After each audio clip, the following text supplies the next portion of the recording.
সূরা ফাতিহা চিনেন না? অর্থাৎ আলহামদুলিল্লাহি রাব্বিল আলামিন এই সূরাটি কি আপনি জানেন? আমার বিশ্বাস আপনি একজন মুমিন হিসাবে, মুসলমান হিসাবে এই সূরাটি আপনি জানেন। এই সূরাটির একটা আমল শিখিয়ে দেব, সহজ একটি আমল। আপনার লাইফে, আপনার জীবনে যেকোনো সময় প্রয়োজন হতে পারে। বাসাবাড়িতে বসে, বসে করবেন। হাতে নাতে ১ মিনিটের ভেতর আপনি ফলাফল পেয়ে যাবেন।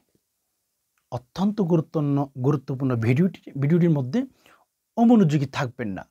একটু সবর করে ভিডিওটি শুরু থেকে শেষ অবধি মনোযোগ সহকারে দেখতেই থাকুন। আর হ্যাঁ, এরকম নিত্য নতুন ইসলামিক বিভিন্ন ভিডিও পাওয়ার জন্য অবশ্যই একটি লাইক করে ফেলুন, চ্যানেলটি সাবস্ক্রাইব করে পাশে থাকার চেষ্টা করুন, অল নোটিফিকেশন অন করে দিন।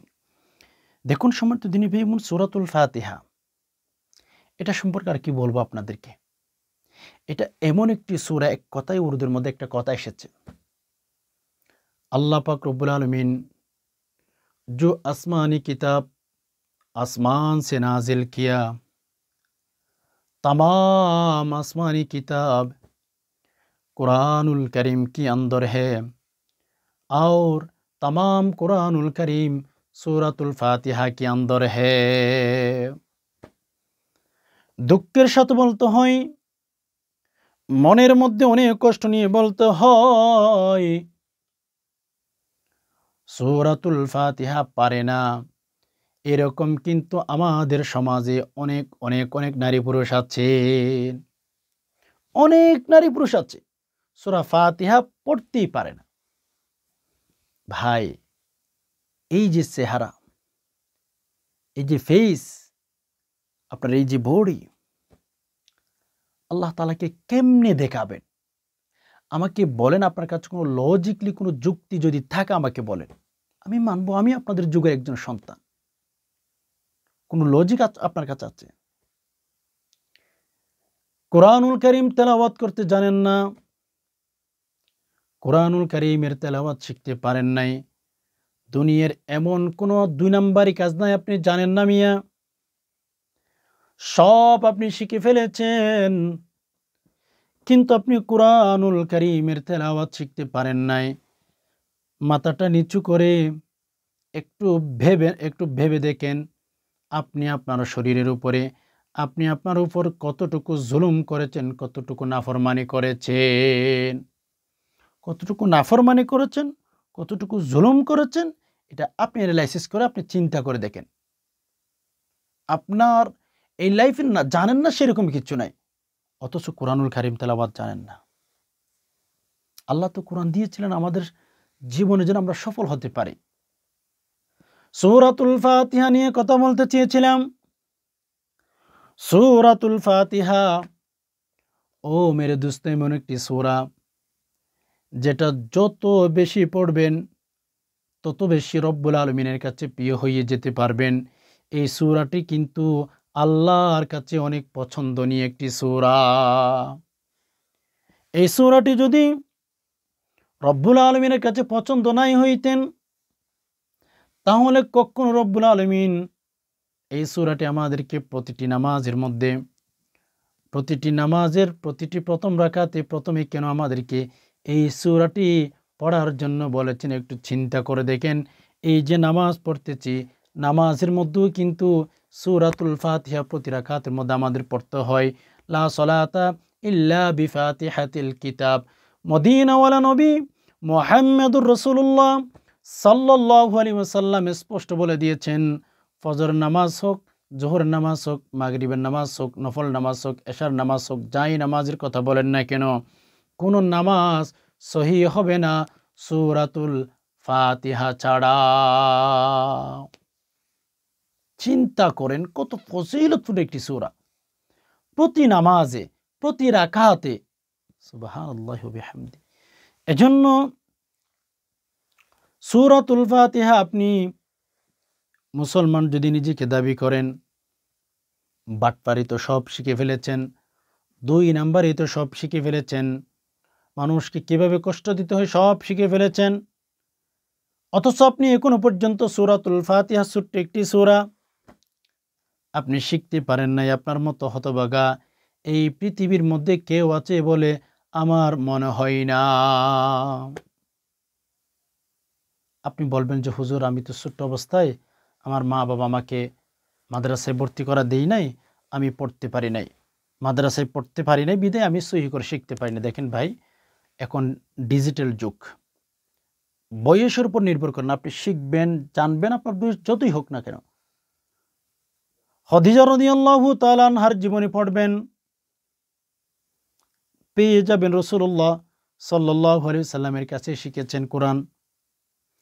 এখন আমাদের ভেতরে একটা অভিযোগ সবচেয়ে বেশি থাকে, সেটা হচ্ছে হুজুর আমার মা বাবা ছোট অবস্থায় মারা গেছেন, অভাব অনটনের কারণে পড়তে পারি নাই, আমার পরিচিত কেউ কোনো ছিল না যে আমাকে পড়াশোনা করাইবে। এই যে অভিযোগটা অনেকে বলে থাকেন, দেখেন মেরে দোস্ত, এখন তো আপনি সব কিছু বুঝতেছেন ঠিক না, এখন তার কোনো ব্যক্তির কাছে যেতে হবে না, আপনি চাইলে ডিজিটাল যুগের মানুষ সূরাতুল ফাতিহা কেন পুরা কুরআনুল কারীম শিখা কিন্তু আপনার জন্য তো কঠিন না। সাহাবীদের জামানায় অনেক কঠিন ছিল ধর্ম শিখা, ইসলাম শিখা অনেক কঠিন ছিল, কেননা অনেক কাফের আমাদের সেই জামানার মধ্যে মুসলমানদের ভেতরে ভেতরে গোপনীয় খবর রাখতো, কে ইসলাম গ্রহণ করেছে, কে ইসলাম ধর্মকে ফলো করতেছে, তারা কিন্তু চেষ্টা করত।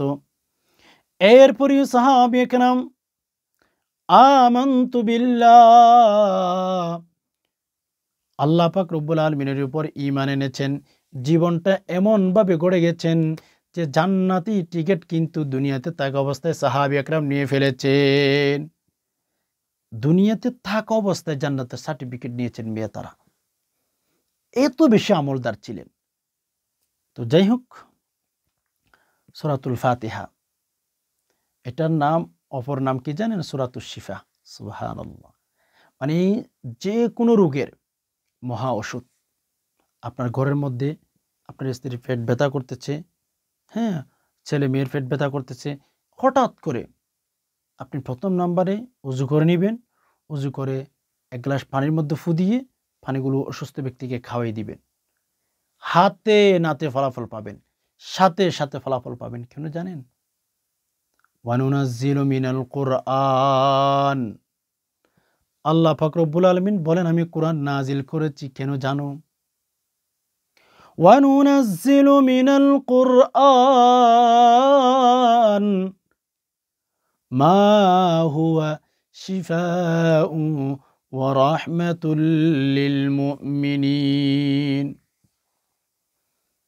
আল্লাহ তাআলা বলেছেন, হে মুমিনের জাতি, বিশ্বাসীর দল, আল্লাহু আকবার, আমি কোরআনুল কারীম নাজিল করেছি। ওয়ানুনাজ্জিলু মিনাল কুরআন মা হুয়া শিফাউ ওয়া রাহমাতুল লিল মুমিনিন। আল্লাহ তাআলা আমাদেরকে চিৎকার দিয়ে বলতে চান, হে মানুষ, কোরআনুল কারীম আমি তোমাদেরকে দিলাম 60 বছর 70 বছর হায়াতের জিন্দেগিতে যা যা প্রয়োজন সেখান থেকে যেন তোমরা নিতে পারো। যাই হোক, সূরাতুল ফাতিহা প্রথম নাম্বারে শুদ্ধ করে শিখে ফেলবেন। আপনি বড় হয়ে গেছেন, অভিযোগ দিবেন না। অনেকেই এই অভিযোগটা দিয়ে থাকেন, ভাই এখন আপনার ডিজিটাল যুগ, কিছু কিছু টাকা দিয়ে একটা হুজুরকে নির্দিষ্ট করেন, আপনি কোরআনটা শিখেন।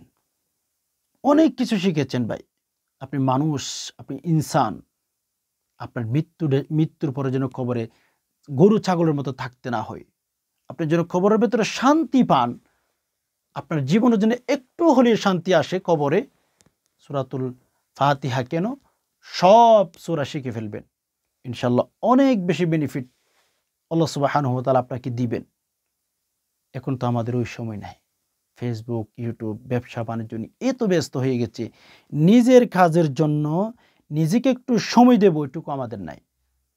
এই জন্য বিশেষ করে সূরাতুল ফাতিহার একটা আমল শিখিয়ে দেব। প্রথম নাম্বার, আপনি 7টি তুলসী পাতা নেবেন, ভালো করে ধুয়ে ফেলবেন ক্লিন শস্য পানি দিয়ে, একেবারে সব পরিষ্কার পানি, যেগুলো আপনার স্বাস্থ্যের জন্য উপকার, যে পানিগুলো পান করেন সে পানি দিয়ে অবশ্যই 7টি তুলসী পাতা নিয়ে আসবেন। আসার পরে ধরুন আপনি একটা গ্লাস রাখবেন পাশে, গ্লাসের মধ্যে গ্লাস পানি নেবেন, পানির ভেতরে তুলসী পাতাগুলো ভিজিয়ে রাখবেন, আপনার পাশে রাখবেন। এরপর আপনি উজু করে আসবেন, কেননা কোরআনুল কারীমের কথা হচ্ছে আল্লাহ পাক রব্বুল আলামিনের সমস্ত বান্দাদেরকে পছন্দ করেন যারা পরিষ্কার পরিচ্ছন্নতা থাকে। তার ভেতরে কিন্তু উজু আপনি করে আসবেন। উজু করে আসার পরে কিবলামুখী হয়ে বসবেন। 3 বার ইস্তিগফার, আস্তাগফিরুল্লাহ ওয়া আতুবু ইলাইহি, আস্তাগফিরুল্লাহ ওয়া আতুবু ইলাইহি, আস্তাগফিরুল্লাহ ওয়া আতুবু ইলাইহি 3 বার পাঠ করবেন। এরপর দুরূদ শরীফ পাঠ করবেন। আল্লাহুম্মা সাল্লি আলা মুহাম্মাদ সাল্লাল্লাহু আলাইহি ওয়াসাল্লাম, আল্লাহুম্মা সাল্লি আলা মুহাম্মাদ সাল্লাল্লাহু আলাইহি ওয়াসাল্লাম, আল্লাহুম্মা সাল্লি আলা মুহাম্মাদ সাল্লাল্লাহু আলাইহি ওয়াসাল্লাম। 3 বার দুরূদ শরীফ, 3 বার ইস্তিগফার পাঠ করার শেষে বিসমিল্লাহ পাঠ করে সূরাতুল ফাতিহা 7 বার, সূরাতুল ফাতিহা 7 বার তেলাওয়াত করবেন। বিসমিল্লাহির রহমানির রহিম, আলহামদুলিল্লাহি রাব্বিল আলামিন, আর রহমানির রহিম, মালিকি ইয়াউমিদ্দিন, ইয়্যাকা না'বুদু ওয়া ইয়্যাকা নাস্তাঈন, ইহদিনাস সিরাতাল মুস্তাকিম, সিরাতাল লাযীনা আন'আমতা আলাইহিম গায়রিল মাগদুবি আলাইহিম ওয়ালাদ-দাল্লিন,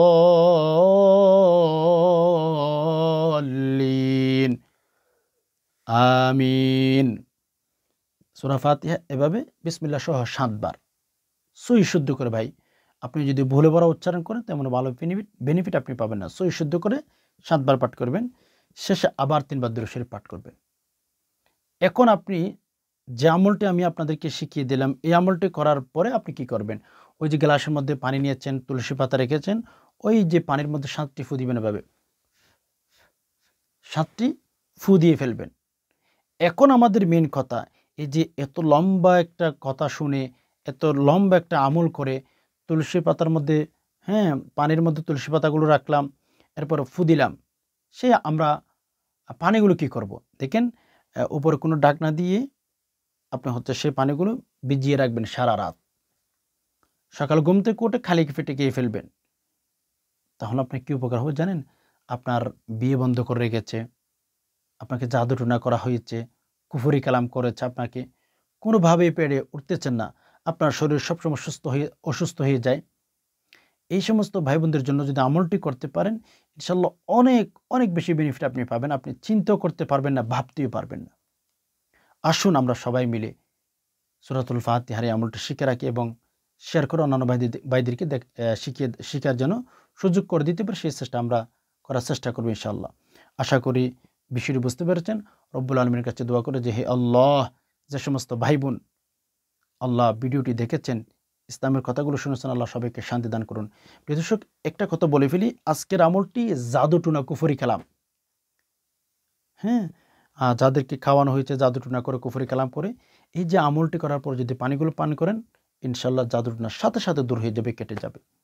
আশা করি বিষয়টি বুঝতে পেরেছেন। ওয়া মা আলাইনা ইল্লাল বালাগ। আসসালামু আলাইকুম ওয়া রাহমাতুল্লাহি ওয়া বারাকাতুহু।